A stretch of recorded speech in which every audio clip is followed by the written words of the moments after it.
Сегодня в Алматы жарко, поэтому сегодня мы с вами посмотрим первый и единственный в Казахстане, второй в Средней Азии после Ташкентского, 16-й и последний на территории бывшего СССР, открытый 1 декабря 2011 года, алматинский метрополитен.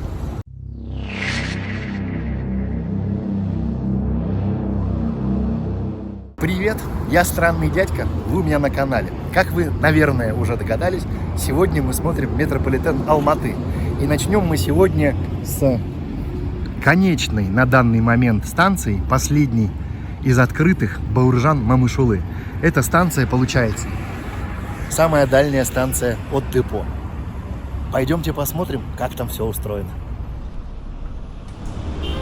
Здесь прямо на входе есть выбор. Можно просто пойти вниз по ступенькам, а можно поехать на эскалаторе.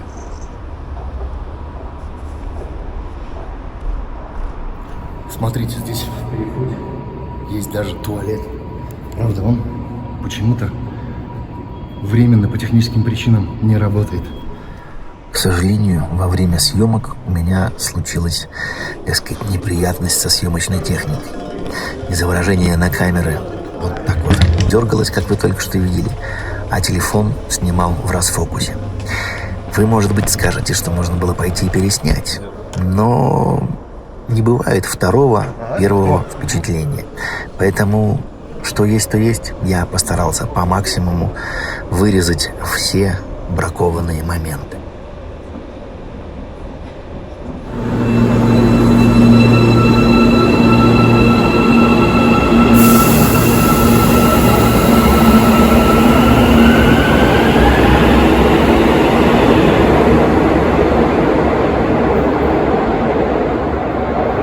Итак, мы с вами на станции Бауыржан-Мамышулы. Поезд только что ушел, и здесь на табло видно, что интервал движения между поездами составляет примерно 15 минут.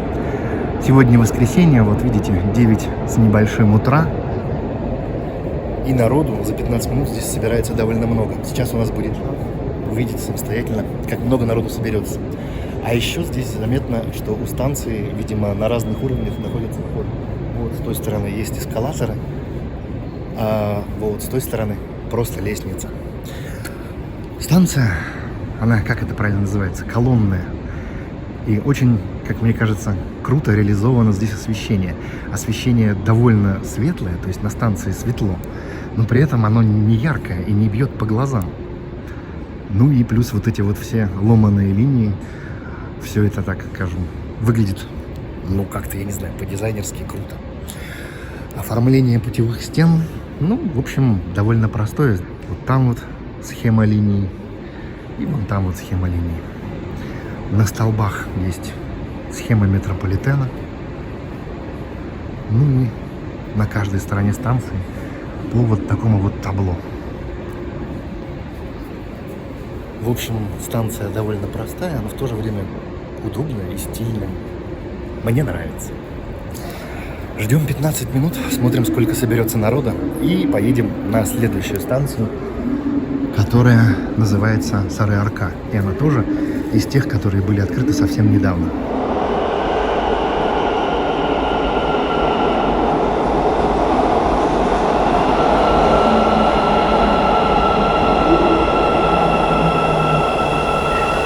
В метро города Алматы ходят поезда Hyundai Rotem. Насколько я понимаю, эти поезда были специально построены для этого метрополитена. Мне особенно нравится, что поезда не покрашены. Вот этот вот цвет полированного алюминия, он создает какое-то дополнительное интересное ощущение. Какое-то самолетное, что ли, впечатление создает.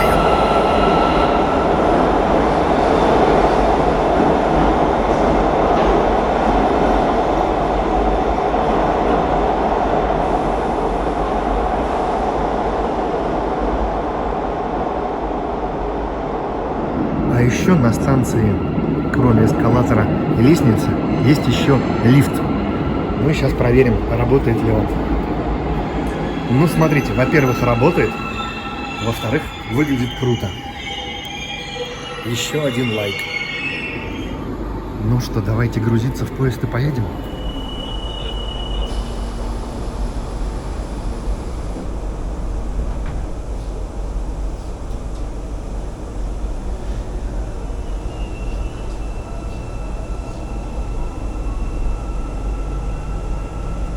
Обратите внимание, как плавно поезд трогается и ускоряется. А еще, как в поезде тихо.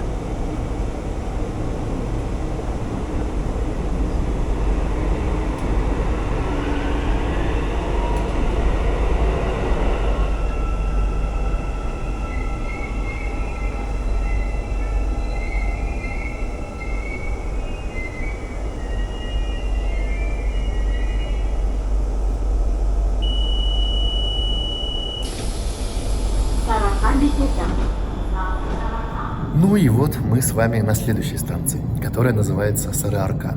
Станция, на первый взгляд, совсем какая-то простенькая.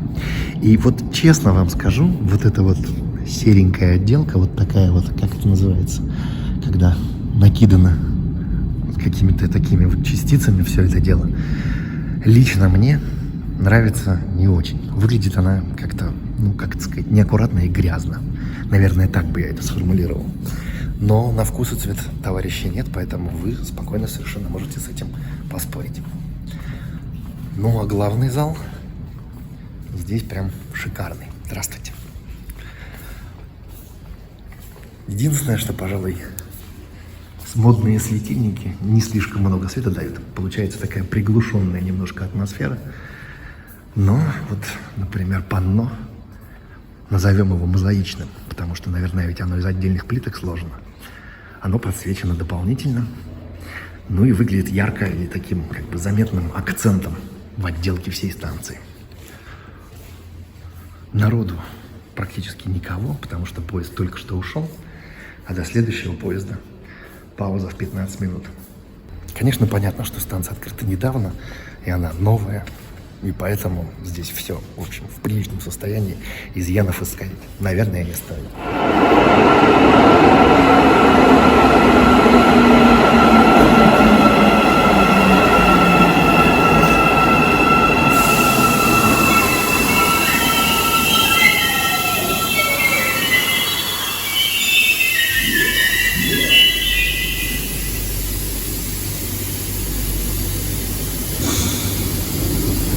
Ну, а в главном зале станции есть вот такие вот скамеечки. Есть вот такие вот, как мне кажется, подсвеченные, наверное, изнутри панно. Или это просто камень такой, как будто бы светится. Вот. Интересно, сразу и не сообразишь. Выход со станции тоже вон по таким вот широченным ступенькам. И дальше все уходит за поворот. Надо будет сходить посмотреть. А здесь вот есть, смотрите, какая-то вот такая вот страшного вида машина. Боюсь даже предположить себе ее назначение. Ну и есть подъемник для маломобильных, так сказать, категорий граждан. После одной лестницы за поворотом нас ждет еще одна лестница и длинный-длинный коридор, поворачивающий направо. А здесь дальше есть наклонный вход и эскалаторные подъемники. То есть станция, получается, вопреки моим непонятным ожиданиям, вполне себе достаточно глубокая. Вот мне по первому ощущению кажется, что 15 минут это все-таки немножко чересчур интервал. Ну, наверное, в рабочие дни интервал поменьше, я пока не знаю какой. Но даже здесь, вот в выходной день, за 15 минут собирается довольно много пассажиров.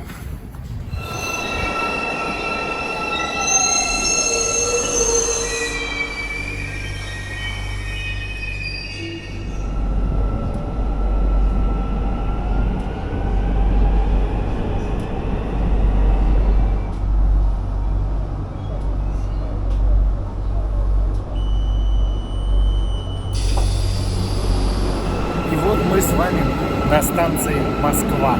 Станция Москва, как и следует ожидать из названия, стилизована под Москву. Ну, естественно, сразу же на путевых стенах легко узнаваемый орнамент Кремлевской стены, красные цвета. Но самая интересная часть этой станции, как мне кажется, это то, что она двухэтажная. То есть получается, вот первый этаж. Это, собственно, платформа, где ходят поезда. А второй этаж есть вот такие вот, как это назвать, балюстрады, наверное. Здесь у нас турникеты на вход и турникеты на выход. Там дальше, я так понимаю, что сразу попадаешь в подземный переход. Ну, а вот это вот верхний зал, где есть реклама и есть вот такие вот панно с видами Москвы. Станция Москва однозначно очень крутая. Гораздо круче, чем станция Алматинская в Москве. Здесь вот вообще безошибочно угадываются московские мотивы. И даже не глядя на название станции, можно спокойно догадаться, как станция называется. Станция большая, светлая, просторная, двухэтажная, богато декорирована, богато украшена, отлично освещена. Очень такое интересное световое решение.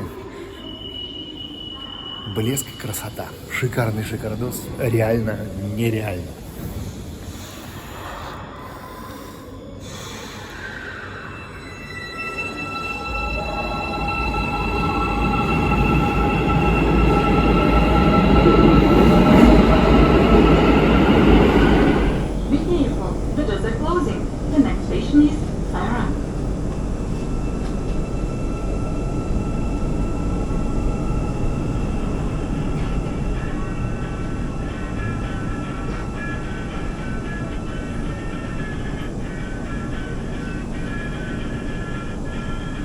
И вот мы с вами на станции Сайран. Я так понимаю, что станция Сайран, она технически полная копия станции Москва, за исключением того, что оформлена совершенно в другие цвета. Первое и главное ощущение: здесь темнее, чем на Москве. Ну, во-первых, потому что отделка серая и черная. Это само собой убавляет света. Во-вторых, здесь свет не весь включен.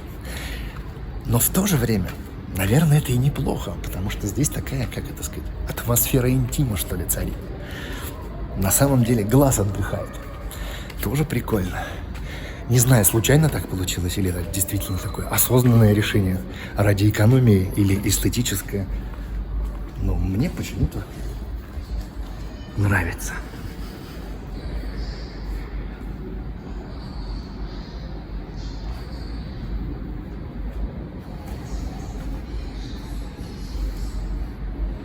Вот я не могу налюбоваться на вот эти вот схемы с обозначением выходов. Ведь все так просто и так понятно. Вот именно так нужно сделать везде, во всех метрополитенах.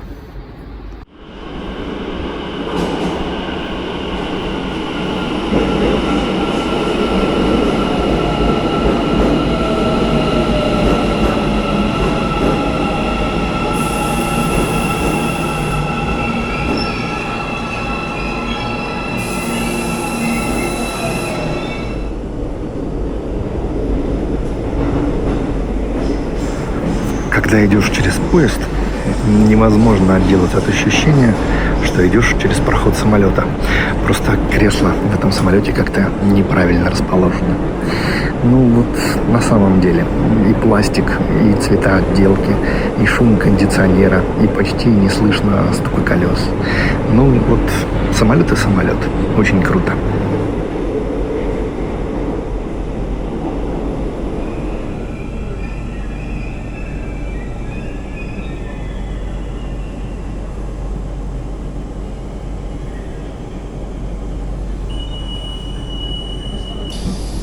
И вот мы на станции Алатау.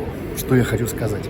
Станция Алатау, она максимально не такая же, как все остальные, которые мы с вами видели. Она с островными платформами. Зачем так сделано, я не знаю. Если вы в курсе, то, пожалуйста, пишите в комментариях. Что касается, скажем так, технической части, то станция просто односводчатая. Один большущий свод.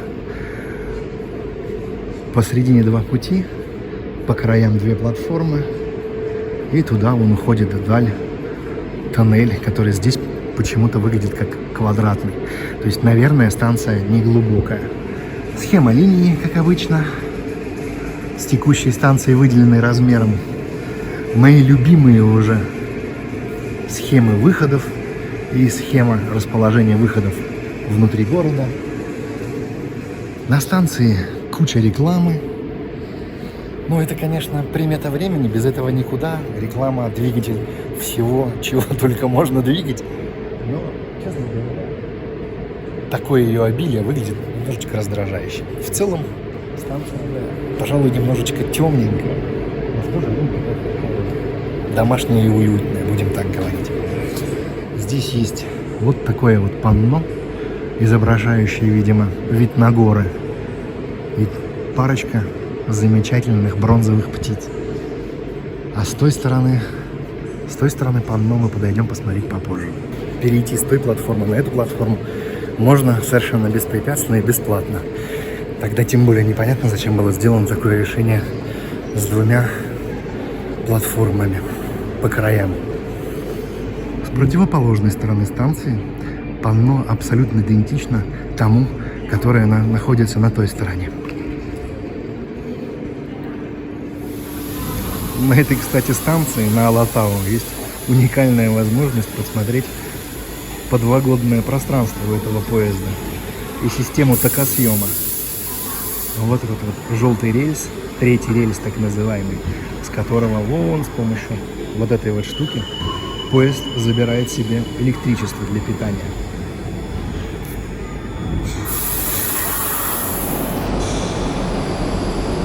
Алатау видите?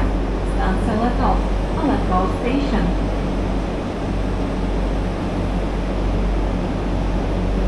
Сақполыңыздар, есіктер жабылады. Келесі бекет Мұхтар Әуезов атындағы драма театры.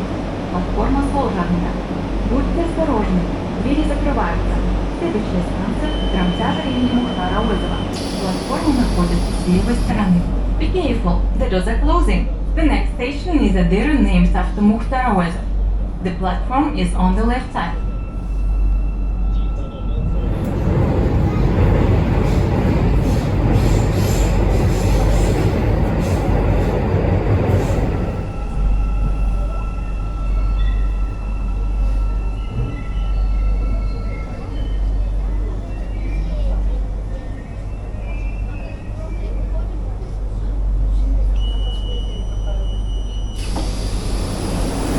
И вот перед нами во всей красе станция театр имени Әуезова.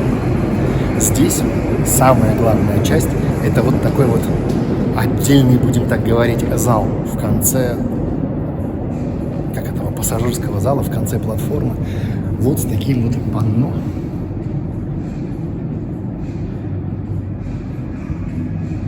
И вот такими вот барельефами на стенах.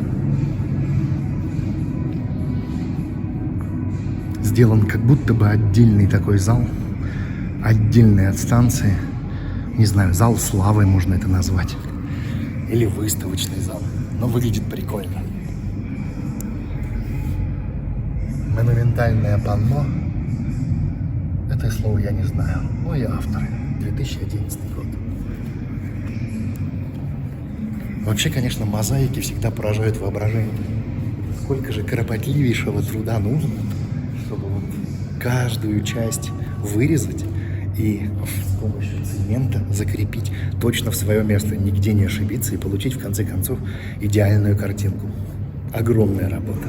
Станция колонная, вот этот вот центральный зал, центральная платформа отделена от путевых платформ колоннами. Колонна украшена вот такими вот барельефами. Наверное, щиты они изображают. Путевая стена, ну, такая, в принципе, вполне обыкновенная. Две схемы линии, одно название станции и опять вот так вот не очень любимый мною серый шершавый потолок. В остальном станция крутая. Здесь еще отдельное произведение искусства – это люстра. Такая богато украшенная, с кучей плафончиков. И их тут прям много-много по всей станции. А на выходе здесь опять две лестницы с поворотом на 90 градусов. Есть подъемник для маломобильных. Есть вот такие вот полозья для всякой катающейся техники. И опять за поворот уходит коридор. 4 эскалатора. Они еще даже, смотрите, модные, умеют вставать, скажем так, в режим ожидания, когда никого нет. Ну и сейчас посмотрим, насколько станция глубокая. Раз уж мы сюда дошли, обязательно нужно глянуть. Слушайте, а эта станция прям глубоченная. В общем, эта станция больше всего напоминает какой-нибудь торжественный зал. Ну и плюс ко всему, обратите внимание, что станция театр имени Ауэзова – это средняя станция. Мы до нее уже проехали 5 станций, это 6-я. И после нее мы проедем еще 5 станций.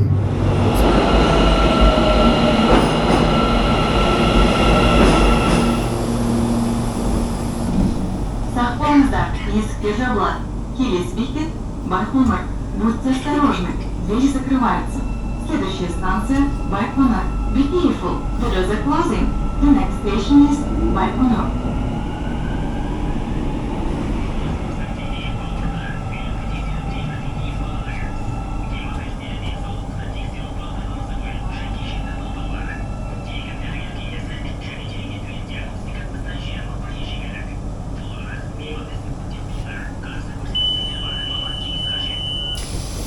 И вот мы с вами доехали до станции Байконур.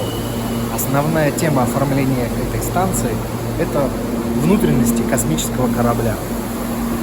Такие вот синие и белые панели и кругленькие небольшие лампочки символизируют собой космический корабль.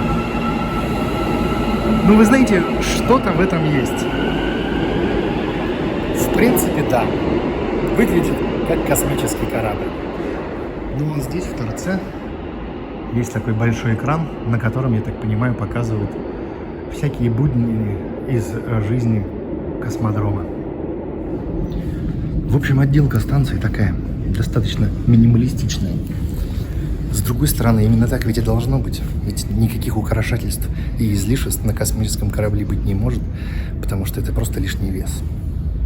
Путевая стена тоже отделана такими же панельками. И вот здесь есть интересная деталь. Такой вот свет в виде вьющегося вдоль всей платформы такого вот зигзага. Выход со станции организован, уже привычным нам, скажем так, образом. Лестница, потом зал с поворотом на 90 градусов, еще одна лестница, довольно длинный коридор, и в конце него эскалаторный зал с 4 эскалаторами. Оп! И мы с вами уже на станции Абай. Кому посвящена станция Абай, объяснять, наверное, никому вообще не нужно. Здесь вот на торцевой стене есть портрет в полный рост, есть выдержки из произведений. В общем, все, более-менее просто и понятно. Станция колонная, с массивными такими отделанными колоннами, с большим белым сводом, мягким опять-таки освещением. И здесь еще есть интересная деталь в виде вот таких вот фонарей внутри колонны. Путевая стена отделана так же, как и колонны, как обычно на ней табло, выход в туннель, схема линий, название станции, еще одна схема линии и снова выход в туннель. Пока ждем поезд, нужно сходить посмотреть, как устроен выход. Лестница, короткий переход, поворот под 90 градусов. Правда, здесь в другую сторону. Опять изгибающийся коридор. И там дальше эскалаторный зал с 4 эскалаторами. Ну и еще из интересного здесь решение с освещением. Входную часть освещают вот такие вот собранные в квадраты светильники. Основная часть зала освещается отраженным светом от потолка. И понизу выходы к перронам подсвечиваются вот теми лампочками в колоннах. И плюс есть отдельное освещение уже на самих платформах.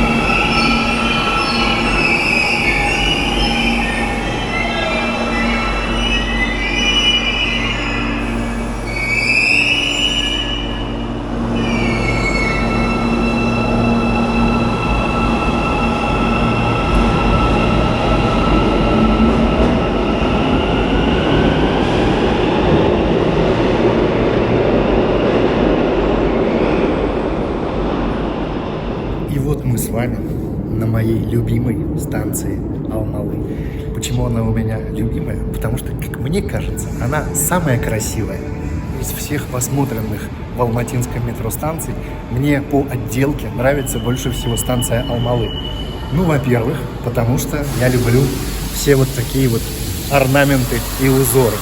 А во-вторых, вся эта отделка отражает свет. И когда поезд уходит в тоннель, наблюдается шикарный световой эффект. Посмотрите.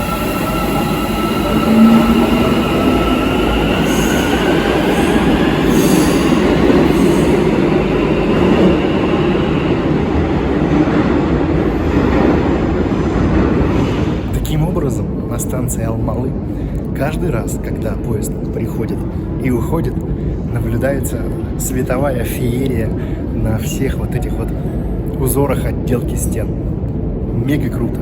Идеальное место для того, чтобы сделать себе не банальные фотографии. Приходите, ловите момент, и будет выглядеть вот так вот. Вот смотрите, поезд сейчас прибывает на станцию,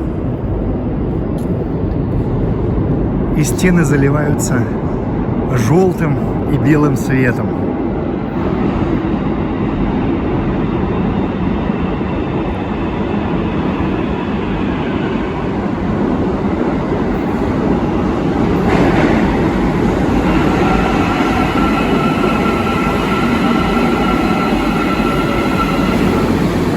Но самая красота наблюдается, когда поезд уходит со станции. Красные, так сказать, задние огни создают тут прям мега впечатляющую картину. Получается, что еще и поезда здесь ходят разные. У них по-разному расположены фары и по-разному горят огни. И можно еще и для разных поездов делать разные фотографии, и будет разный световой эффект. Вот. А если договориться со станционными рабочими или начальством, чтобы они еще некоторые плафоны погасили, тут будет вообще рай для фотографа или для видеографа. Ловите идею.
Выход на станции Алмалы организован уже давным-давно нам всем известным образом.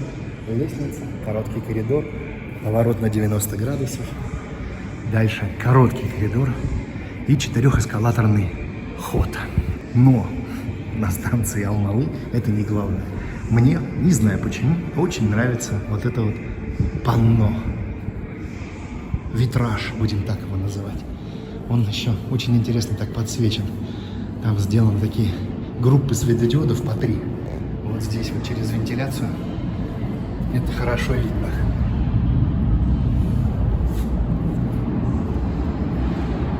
так смотришь, вроде бы ничего сложного, а выглядит очень круто. Двери закрываются. Следующая станция Жибек-Жолы. Be careful, the doors are closing. The next station is Жибек-Жолы.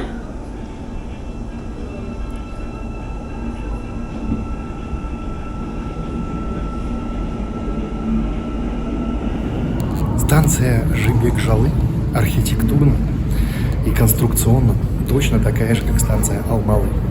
И даже отделка у них очень похожа. Они тоже отделаны плиточкой, как и Алмалы. Но на станции Алмалы были орнаменты, были узоры.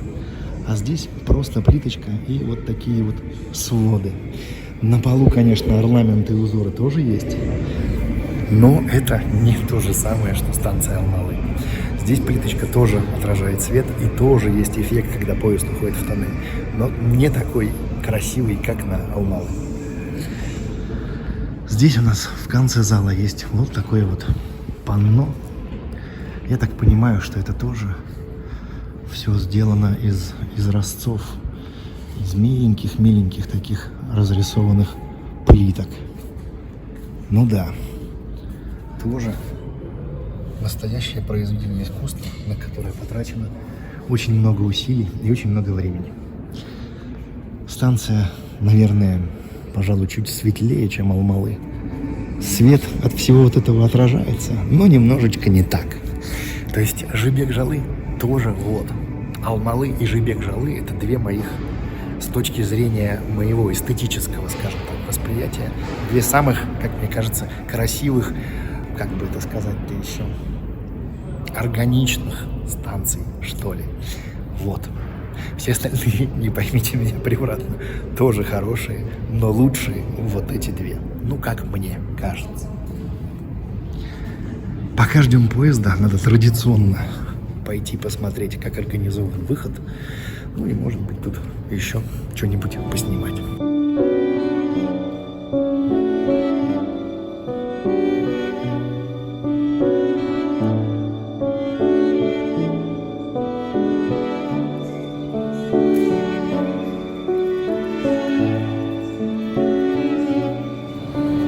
И выход здесь, на Жибек-Жолы, организован ровно так же, как на предыдущей станции Алмалы. Но здесь, в торце, нету того самого светового панно.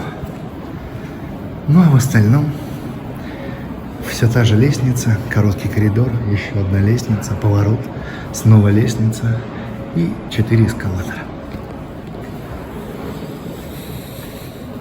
Стандартно.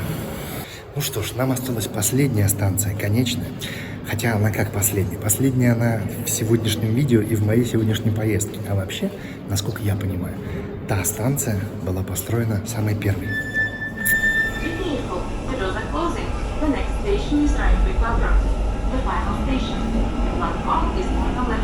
Поскольку мы приближаемся к конечной станции, наверное, нужно сказать какие-то заключительные слова. Во-первых, хорошо, что в Алматы есть метро. Ведь его в текущих условиях запросто могло бы и не быть. Во-вторых, это полноценный метрополитен, не какой-то гибридный или компромиссный вариант. В-третьих, метро в Алматы очень востребовано. Несмотря на то, что лето, а лето это не сезон для метро. Несмотря на то, что выходной день в метро, как правило, меньше народу. Мы сами с вами могли убедиться, что зачастую в поездах даже нет сидячих свободных мест. Ну и еще я хочу сказать, что метро очень комфортное. Все сделано вполне себе на уровне, очень удобно, просто, понятно. Поезда выше всяких похвал. Я уже сравнивал поезд с самолетом. Сравню еще раз. Но полное ощущение, что ты идешь по салону какого-нибудь Боинга. Кондиционер, мягкость хода, плавность разгона и торможения, отсутствие громких звуков, возможность просто сидеть и спокойно разговаривать с человеком, сидящим напротив. Это очень круто. В общем, мне метро в Алмате очень понравилось. Хочу пожелать алматинскому метрополитену большого и светлого будущего, А горожанам хочу посоветовать почаще пользоваться услугами метрополитена. Ведь у вас есть метро, которым можно гордиться. Берегите его.